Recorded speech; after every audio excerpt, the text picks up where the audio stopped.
the development of the technology is at a certain pace, and there's still a lot to do in terms of developing fully reliable mission systems for safety of life type of applications and for security applications.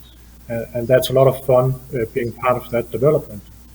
But we're at the same time, we're also seeing the contours of all of the applications that this field is going to have in the future for security, for communication, for Earth observation, climate monitoring, but also the potential to be a part of exploration of the solar system and beyond, and eventually have operational systems around the moon or Mars or further out. Welcome back to the Small Sat Revolution podcast. I'm Frank Felker, your host. My guest today, calling in from Aalborg, Denmark, is Lars Alminde. He's one of the co-founders of GomSpace, currently serving as the company's Vice President of Strategy and Business Development. Lars, welcome to the Small Sat Revolution. Thank you, Frank. Happy to be here. I'm so grateful that you were able to find the time to do this today, Lars.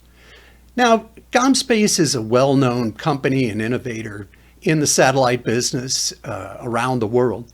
But nonetheless, if you would, let's start out with your quick synopsis of who GomSpace is, what clients you serve, and what problems you solve for them. Sure. So GomSpace is one of the early innovators in the nanosatellite industry. We were founded in 2007 and is today serving customers in more than 50 countries with subsystems for nanosatellites, platforms, and also helping to implement complete small satellite missions. Usually our customers are engaged in technology development, demonstration in space, or operational missions within the radio domain. Great. That was very synopsized, exactly what I was looking for. Thank you so much.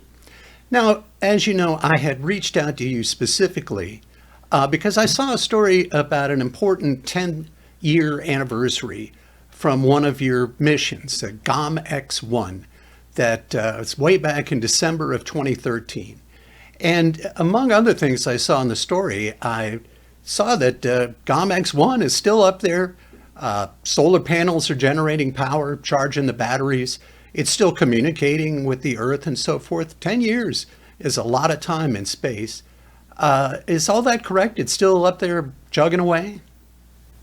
That's absolutely correct. We have not actively operated the satellite for quite some years now, but we launched the satellite back in 2013. It was the first nanosatellite to show that we can track aircraft from space. And it was a very good technology demonstration for GomSpace, validating our technology for the market. Amazing. And it's a great testament to the reliability of the satellites you build. Now, what's the backstory on GOMX-1? I mean, why was it created? Who provided the funding and so forth? Yeah. So the idea for the mission came about by this accident that must be back in 2011, where an Air France flight crashed en route from Brazil to Paris, and nobody knew what had happened and where it had happened. So there was a long search to find the wreckage. And that brought us to thinking about, okay, there are satellites now tracking ships. Is there any means by which we can track aircraft when they cross the oceanic areas? And then we discovered the ADS-B signal that is being emitted by all high-performance aircraft, and we decided to build a nanosatellite mission that would be able to capture this signal in space and communicate the whereabouts of aircraft.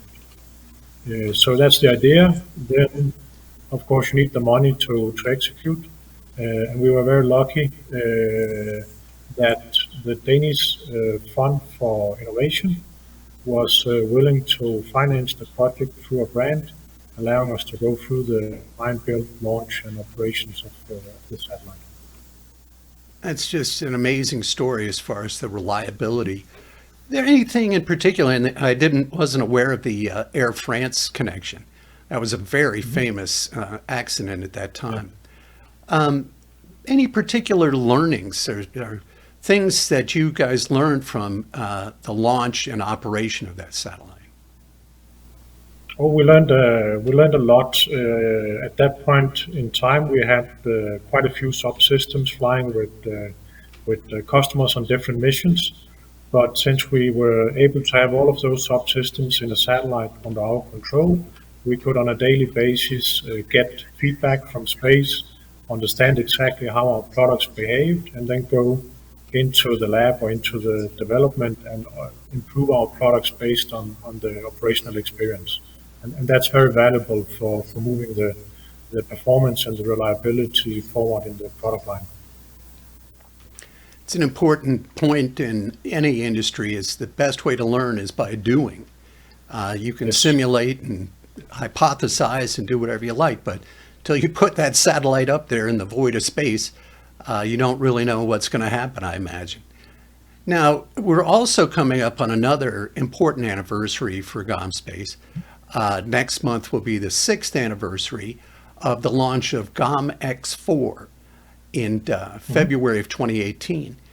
I was also fascinated by what happened with this in terms of all the learnings that came from it.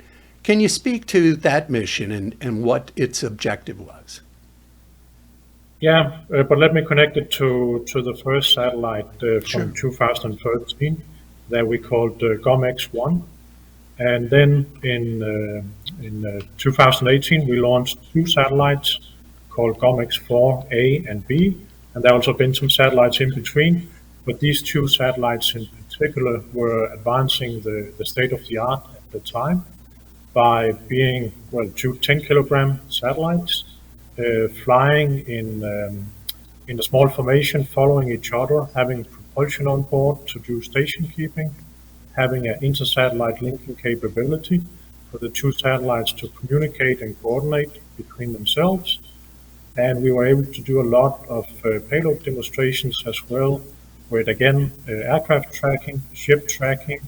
We flew for the first time on a nanosatellite, a hyperspectral camera provided by Cosine in the Netherlands, and we're able to do a whole bunch of technical demonstrations with these satellites.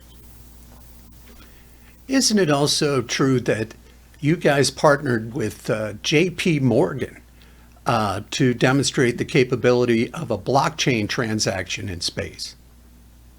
Yeah, that's correct. After we commissioned the satellites and were operating them just for collecting data, we found a number of opportunities for having customers come to us with different use cases, and then we were able to demonstrate these use cases on the satellites. And in particular, we had a project with J.P. Morgan where we were able to execute for the first time blockchain transactions via space, representing transactions of monetary value. Excellent. And another thing that I saw in there was that one of the two satellites, I don't recall if it was A or B, had micro thrusters on it and was able to reposition itself. And one of the tests that you were doing had to do with long distance communication between the two satellites at varying distances. Is that correct?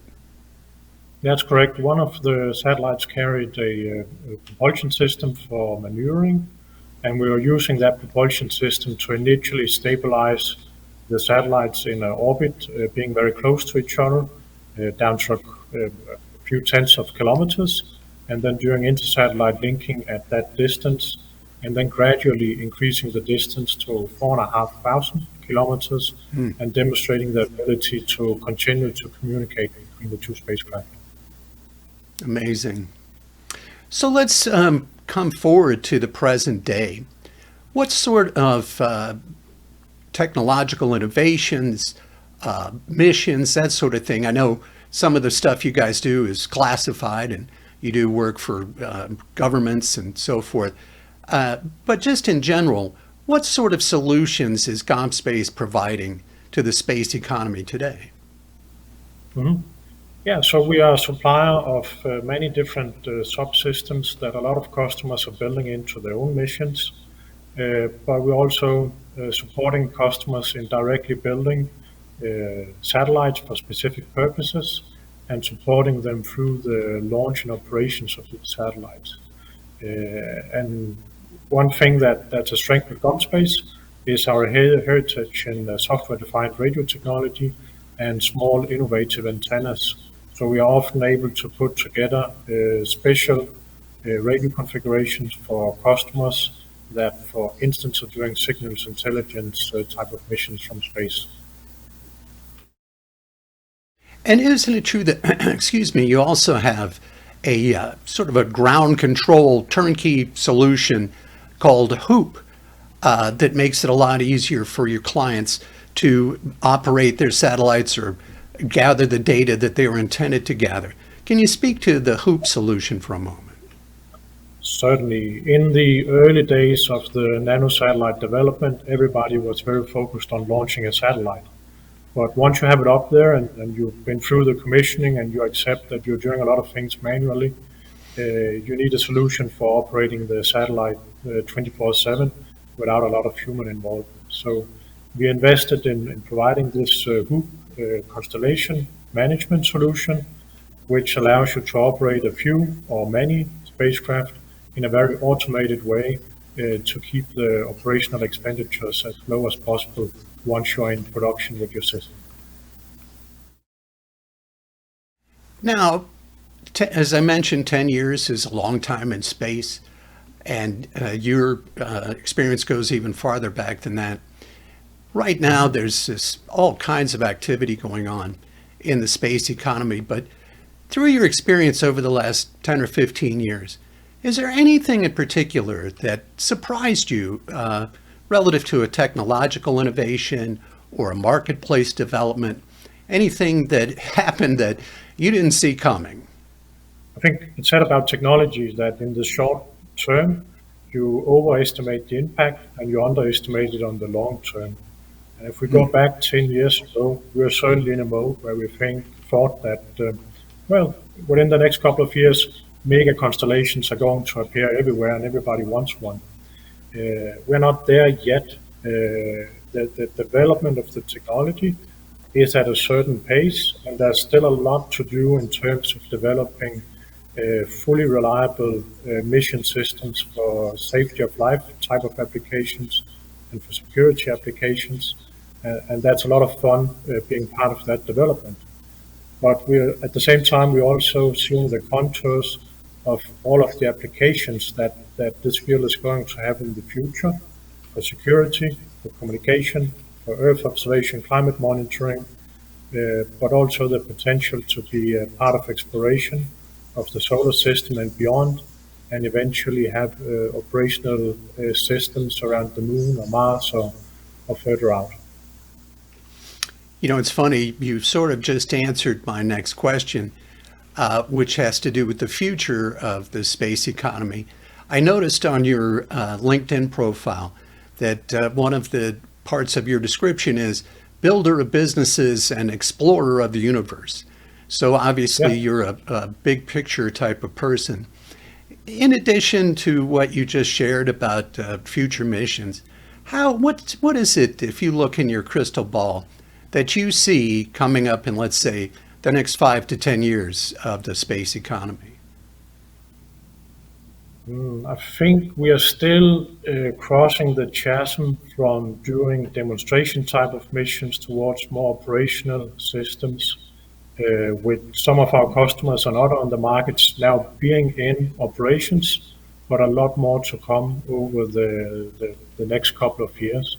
So we'll see a large degree of innovation in new services that are supported by small satellites in space, providing from that unique vantage point data that we do not have available today.